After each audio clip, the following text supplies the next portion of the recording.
Les blancs d'œufs avec du colorant. Vous voyez qu'on n'hésite pas à mettre beaucoup de colorant dedans. Alors aussi un truc, vous inquiétez pas, là c'est du colorant en poudre. Mais si vous n'avez pas de colorant en poudre chez vous, ce que vous pouvez faire si vous voulez du rouge, vous prenez du jus de betterave, vous écrasez de la betterave, vous la passez, et vous le mettez dedans. Et vous aurez le même résultat. Parce que maintenant, on peut utiliser, on revient à des choses plus naturelles. Voilà. Et puis donc là vous voyez les colorants. Alors les colorants ce sont des colorants alimentaires, hein, c'est des colorants reconnus, c'est une société qui en ça. Alors évidemment on les achète par c'est de la poudre. Alors c'est de l'hydrosoluble, c'est-à-dire qu'elles font dans l'eau. Il ne faut pas de la lipo. Bah, vous savez, lipo c'est du gras et l'hydro c'est. Donc il faut de l'hydro.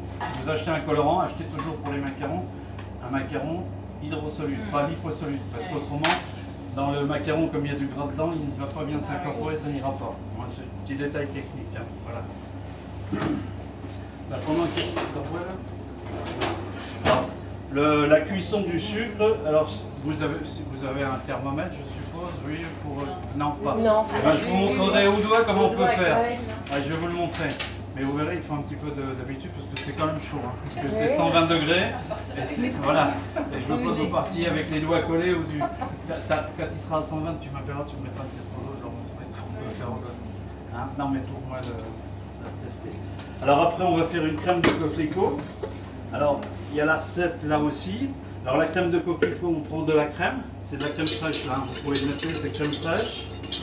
Là, il va y avoir un peu de bruit parce que le pâté c'est un tout petit peu de bruit. Il y a une crème fraîche, il y a un appareil avec jaune d'œuf et sucre. C'est le liant.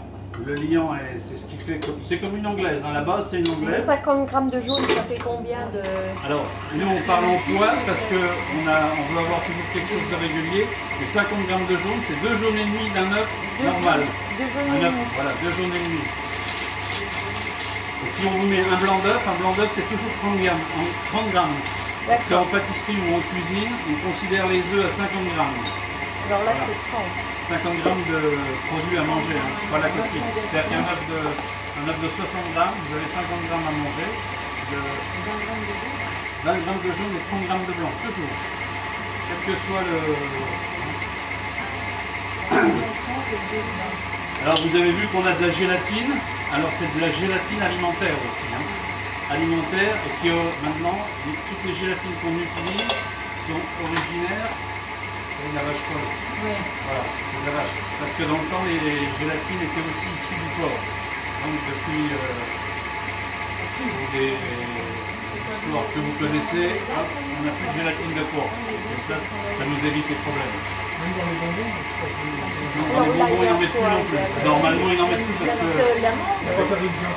Oui, parce que les gens d'origine musulmane ont respecté leur truc. Mais remarquez, il n'y a pas que des Israélites aussi. Donc, dans le temps, on avait le choix. Bon, alors, c'était aussi par famille de professionnels. Par exemple, nous, en pâtisserie, on a toujours utilisé de la gélatine qui était usée. Alors là, vous voyez, Rachel a préparé donc son broyage. Elle l'a détendu légèrement avec un peu de blanc d'œuf. Donc le macaron, c'est des blancs, une meringue italienne du temps pour temps et des blancs détendus avec du blanc d'œuf. Alors je vous ai marqué aussi peut-être, oui, éventuellement colorant. Bon bah là on va en mettre puisqu'on fait du macaron à la groseille. Ou des arômes naturels. Alors par exemple si vous faites un macaron au citron, eh ben, vous pouvez zester du citron dedans. Si vous le faites à la mandarine, vous zestez de la mandarine, citron vert, vous voyez tous les arômes peuvent. Vous pouvez aussi gratter de la vanille dedans. Si vous le faites au café, vous pouvez mettre du café soluble dedans. Hein, si vous le faites avec du caramel, eh ben, vous pouvez incorporer une partie au lieu de mettre que du sucre blanc dedans, vous pouvez caraméliser du sucre avant, le réduire en poussière et l'incorporer un peu dedans. Ça va accentuer le goût. Bon, par exemple, nous en cuisine, pareil, on les achète, mais on les fait en saison. Hein, donc ça se congèle, ça se congèle très bien. Ça redonne du jus, mais c'est pas un problème. Alors là, elle va faire une préparation donc avec ce jus de fruits, ce jus de groseille, de la groseille, un peu de sucre à noyau, voilà. Je regarde parce que moi, comme je ne connais pas grand-chose, je regarde, je fais des erreurs. Et puis, alors là, on utilise de la gélatine en poudre. C'est le même produit que la gélatine en feuille, parce que ce qu'on a parlé tout à l'heure, c'est souvent de la gélatine en feuille. La poudre, on l'utilise aussi parce qu'elle est des fois plus facile. Là, comme on ne va pas faire bouillir le produit, on va juste le fondre. Ben, on va dire qu'elle se travaille un peu plus, dissout un peu plus facilement. Mais il y a quelque chose à respecter, c'est le pourcentage d'eau que vous mettez dedans. Là par exemple, regardez, il y a 4 grammes de gélatine et il y a 25 grammes d'eau. Il faut respecter ça. C'est toujours en gros 5 fois. 5 fois le poids d'eau par rapport au sucre. Alors il ne faut pas qu'on prenne la gélatine feuille, on la tremper dans de l'eau glacée. L'idéal c'est de la tremper très tôt. Voilà. Ça, c'est ce qu'on appelle le petit boulet. En termes de. Voilà. Alors vous voyez, le sirop là, il le coule. Les blancs sont montés. Il n'y a que les blancs dans la pâte. Les blancs et sont colorants. Il y a les blancs, alors les trois là, blanc. Ça se voit, un blanc, il n'y a pas de temps. Si vous l'abordez vos blancs, ce qu'il faut faire, vous avez vu au démarrage, on les bat doucement. Alors si vous avez des blancs frais, vous qui allez utiliser des blancs frais, vous pouvez mettre une pincée de sel dedans. Il faut la laisser refroidir légèrement, pas l'utiliser à chaud, jamais à chaud. Il faut la laisser redescendre en température. Il ne faut pas qu'il y ait de choc thermique entre ça, qui est froid, enfin froid, qui est à température, vous voyez, je mets le doigt dessus, qui est à température, vous pouvez sentir. Là, il y a 3 blancs. Là, il y a 3 blancs, il y a 90 amandes. Il y a 250 grammes d'amandes douces, 250 grammes de sucre au small. Voilà, c'est la première partie. Voilà. Vous voyez, c'est ce qu'on a marqué broyé et il y a 3 blancs d'œufs dedans. Voilà. Et après, il y a la meringue italienne dedans.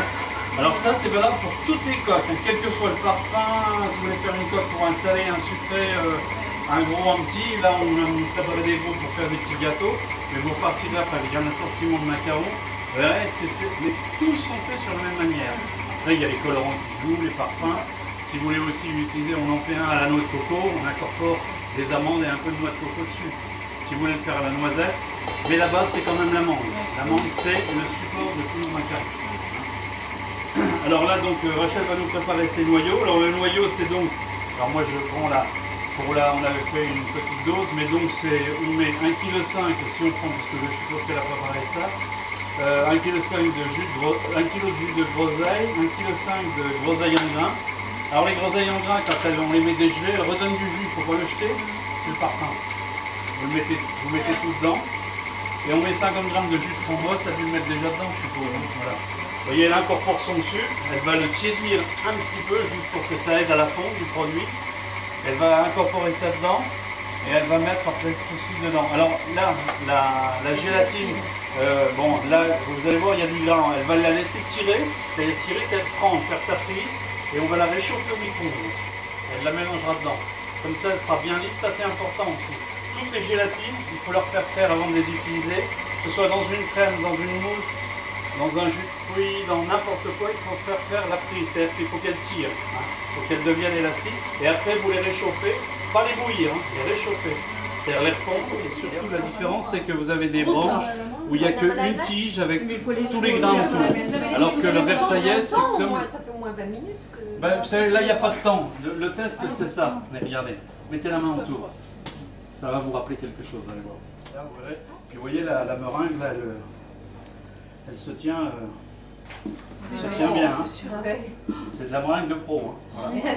Voilà. Même moi, je ne la ferai pas. Vous voyez, c'est pour ça que je fais bien, parce que moi, je n'y arriverai pas. Voilà. Mais vous voyez, elle se tient bien.